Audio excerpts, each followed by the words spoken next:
I do not see any more questions. So we can go to the next speaker. I would like to invite Mr. Bun Leng Cheng, the Police Lieutenant Colonel, Deputy Director of Anti-Cybercrime Department, General Commissariat of Cambodian National Police. You have the floor, Mr. Bun Leng.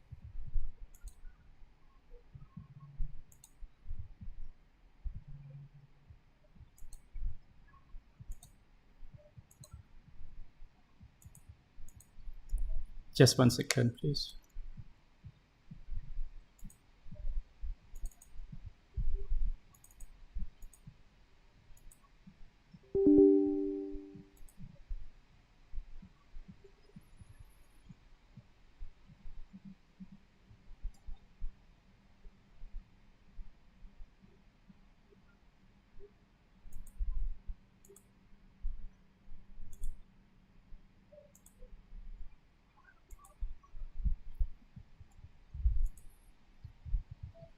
Good morning and good afternoon, Excellencies, ladies and gentlemen. Can you see my slide now? Yes. Thank you very much. Please allow me to introduce myself. My name is Bun Leng Cheng. I'm a Deputy Director from the Anti-Cybercrime Department of the Cambodian National Police. And it's my privilege to be here to be part of the ARF workshop on terminology in the field of security of and in the use of ICTs. And today I will make a brief presentation on the Cambodia draft and cybercrime law and its definition. Just a second, it doesn't play any.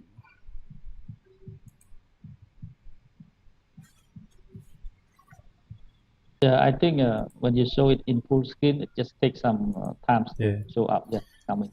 Can you see me now? So I will provide some overview of the current status in Cambodia, and then I'll look into the anti-cybercrime department where I'm working in, as well as to look at the applicable laws, since we do not have the cybercrime law yet in Cambodia. And we will then look at the draft cybercrime law itself and its definition and some key principles behind it. As we all know that today technology is playing an important part for people, so it can be connected to the world and closely integrated into our daily life. That is the advancement of technology, so that it can be used for communication, information sharing, study, research, entertainment, business, and other purposes, so on and so forth.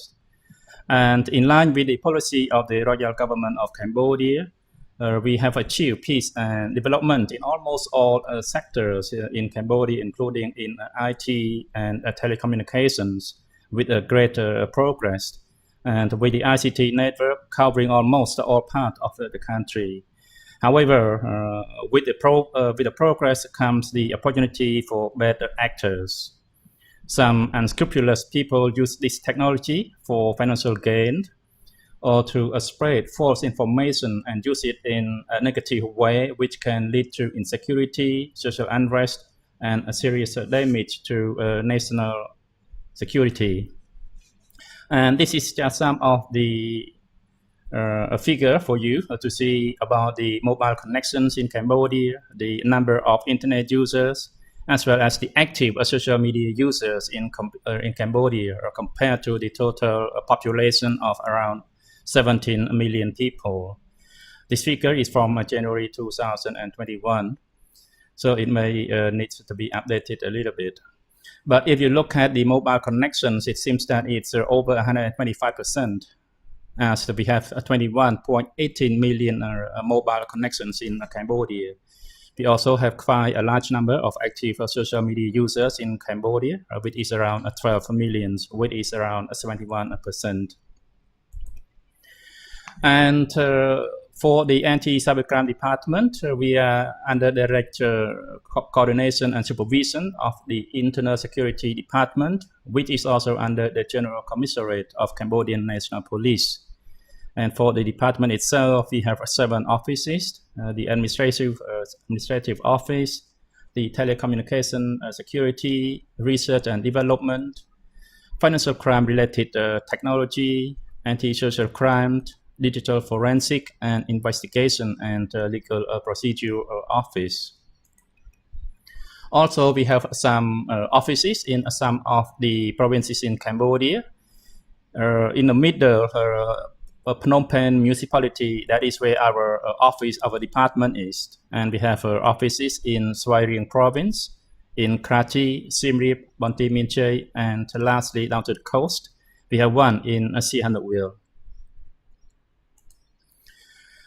And at the moment, due to the lack of a cybercrime law as it is being drafted, we had to rely on the applicable existing laws in Cambodia for the suppression of crimes. And this includes the use of the Criminal Code of 2009, the Code of Criminal Procedure in 2008, the Law on Human Trafficking and Sexual Exploitation of 2008, and the Anti-Money Laundering and Terrorism Financing Law, which was recently adopted in 2020, as well as the use of the Press Law of 2005 and the Law on the Suppression of Illegal Gambling of 1996.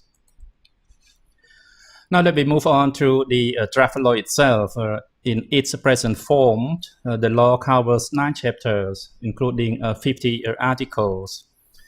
And the purpose and the scope of this draft law are mentioned in Article 1 and Article 2, as you can see on the screen. So Article 1, for the purpose of the law, is to ensure the integrity of the use and the management of computer systems, computer data, and protect the security and public order, as well as protect the rights of individuals by setting out measures to deter, prevent, and suppress cybercrime.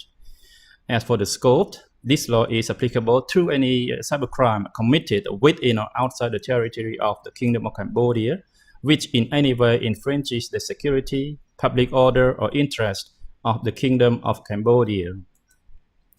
And for Article 3, Article 3 defines some definitions in the slide or in the draft law. And for your information, these definitions are based on the Budapest Convention on Cybercrime of 2001. The Budapest Convention on Cybercrime was adopted on the 23rd of November 2001, and it defines 4 key terms in that convention. Those key terms include the computer system, computer data, service provider, and traffic data. However, for the modern advancement of technologies, those definitions need to be updated as they are not sufficient to cover the advancement of the technology. And for that reason, in our draft cybercrime law, we expand the definition section to cover 19 definitions in a total, including 1, the computer program, 2, intellectual property rights, 3, access. And just for your information, Cambodia does have the law on copyright and related rights in 2003, which provides protection for original works of authorship. But that is not including the use of the IT systems for the violations of that right. And for that reason, we try to include that definition in this draft law. And also we provide some additional information and definitions, including the unauthorized access, what it means when we say that it is an unauthorized access, the content, as well as the computer data. And in the Budapest Convention, the computer data was also defined, but it was narrower than what we defined here. In the Budapest Convention, computer data means any representation of facts, information, or concepts in a form suitable for processing in a computer system, including a program suitable to cause a computer system to perform a function. However, we try to expand the category of this definition. And for that, if you look at definition number 6 on computer data, It means any representation of facts, information, or concepts in a form that a computer system can process, and this category includes text, images, graphics, animation, symbols, audios, and videos in digital or electronic form, and any computer program that can cause a computer system to perform a function. And for further definitions, we also give a clear definition on what traffic data is, and on the computer system, and on the automated system. In the Budapest Convention, the definition for traffic data is also defined. But again, we try to expand that definition to accommodate the advancement of the current technology. And we also provide definition on the information technology, on the computer data storage medium, and on the subscriber information. Definition number 12 here is important, as many service providers are concerned about the sharing of subscriber information with law enforcement authority, and the types of subscriber information that they need to provide. And for that reason, this definition needs to be clearly defined in this law. And also we provide definitions on what Cs mean, and on the security measures. And another important definition is a service provider. The definition of service provider is also defined in the Budapest Convention, but we enlarge or expand the definition a little bit further. We also try to incorporate the definition of what pornography means, and what child pornography means. As we all know, now bad actors try to exploit for their financial gain with the child pornography on the internet. And for that reason, the clear definition of what child pornography means needs to be included in our cybercrime law. Also, lastly, we provide definitions to cryptocurrency and cybercrime. Cambodia does not have a law to govern cryptocurrency yet, but this is like an icebreaker for what needs to be included probably in the future drafting of the law to govern cryptocurrency in Cambodia. And before I end my slide, these are just key principles that we always consider when we are drafting the law. The first one is that prevention is key. And for that reason, we need to educate and empower the public to stay safe in cyberspace. And number two is the agile responses to the evolving threat of cybercrime. And in order to achieve that, we have to enhance the government's capacity and capability to combat cybercrime. Also, we need to have a strong criminal justice system. And this means to strengthen the legislation and the criminal justice framework in Cambodia. And lastly, no country in the world can combat cybercrime alone. For that reason, combating cybercrime is a shared responsibility. And this means we have to step up partnership and international engagement with other stakeholders in the region and globally. And that is the end of my presentation. And thank you very much for your attention. Thank you very much, Mr. Bun Leng Chik, for the precise presentation and the definition of the terms used in the draft law on cybercrime of Cambodia. Yeah, I would like to also add some information to this presentation. First, the draft law on cybercrime was drafted by the National ICT Development Authority, called NIDA for short, under the Office of Council Ministers, that the Prime Minister Samdech Techo Hun Sen was the chair of the NIDA. During that time, I was also the Deputy Secretary General of NIDA, and then my colleague here, Mr. Pandrat U, is one of the member that joined with the draft of the law. And after NIDA transformed to be under the Ministry of Posts and Telecommunications, we transfer this task to Ministry of Interior. And because Ministry of Interior is also the ministry in charge of the cybercrime, so the draft law was continued and mostly with the consultation with different stakeholders and also with the FBI, USA. And our draft, the people in the working group also visited United States of America to learn the experiences and the things. Yeah, as Mr. Bunling Ching presented that first we start based on the Budapest Convention, and then later the law have some edited according to the input from the stakeholder. And I hope that this law will be adopted soon. Yeah, thank you very much. And now I would like to invite our colleagues for the question, please. Retail sales and investment banking stacks rental reversions for malls, private remain limited in the near term, as tenants will still require some time to recover to pre-pandemic sales level performance. Yes, Russia, please. Em bảo này cần thì chị phải nghe, nếu mà không nghe thì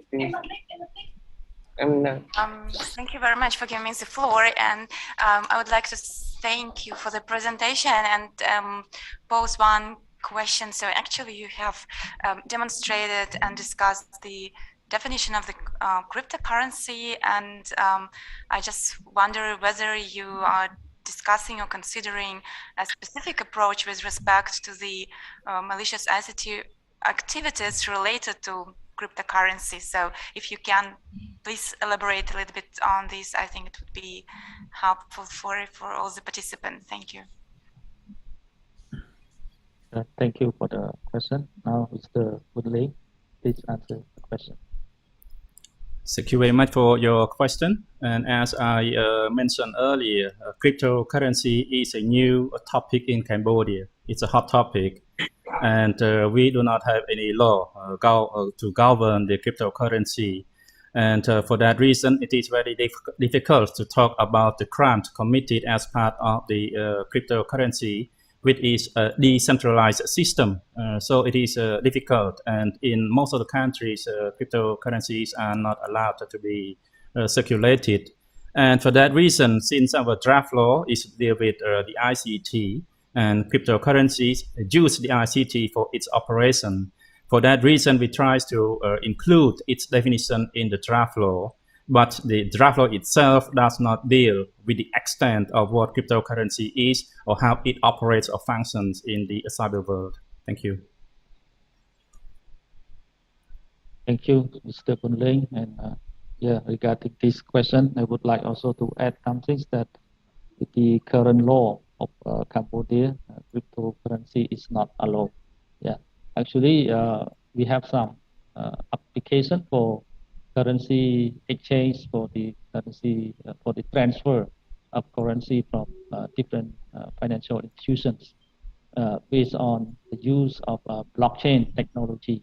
And some people heard of blockchain and they got confused that the blockchain is something related to cryptocurrency. Actually, blockchain is just an algorithm that we use to solve some problems, not the cryptocurrency. And in Cambodia, cryptocurrency is not allowed. Just at again, and I hope there will be also a law. Yeah, or just add something more to the cybercrime draft law on the cryptocurrency security. Thank you.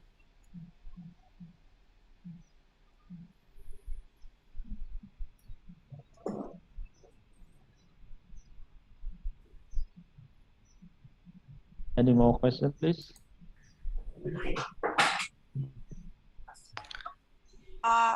Thank you.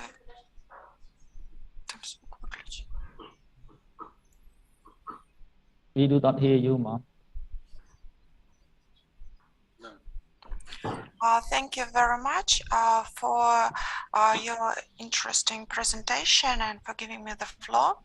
I heard that you use the terminology based on Budapest Convention, and I have a question concerning this convention. Since it was adopted in the year 2001, and most of the terms were elaborated even earlier in the late 90s, could you please provide some information concerning what addictions to this terminology did you make in your national legislation, and and my second question is, what terminology do you use at the level of international cooperation, maybe at the level of ASEAN? Thank you.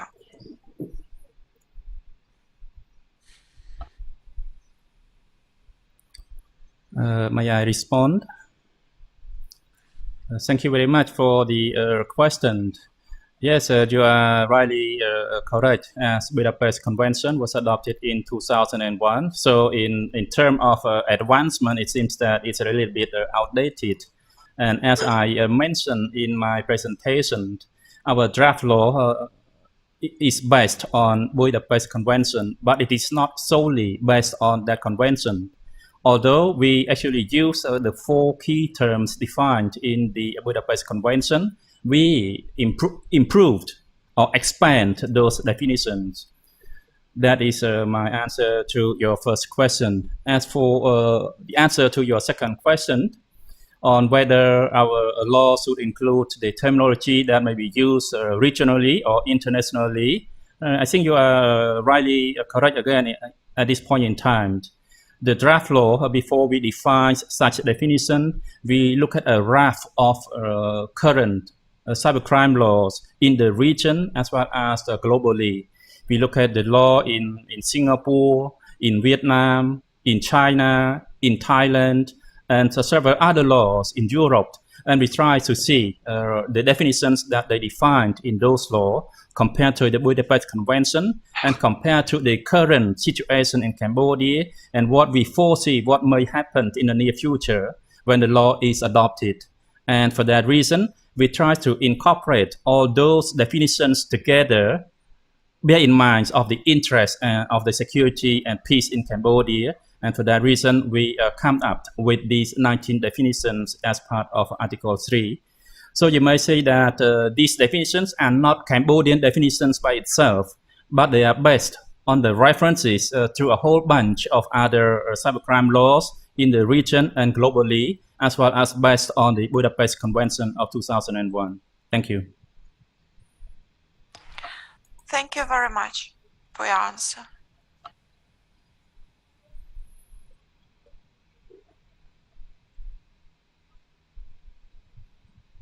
Is there any more questions?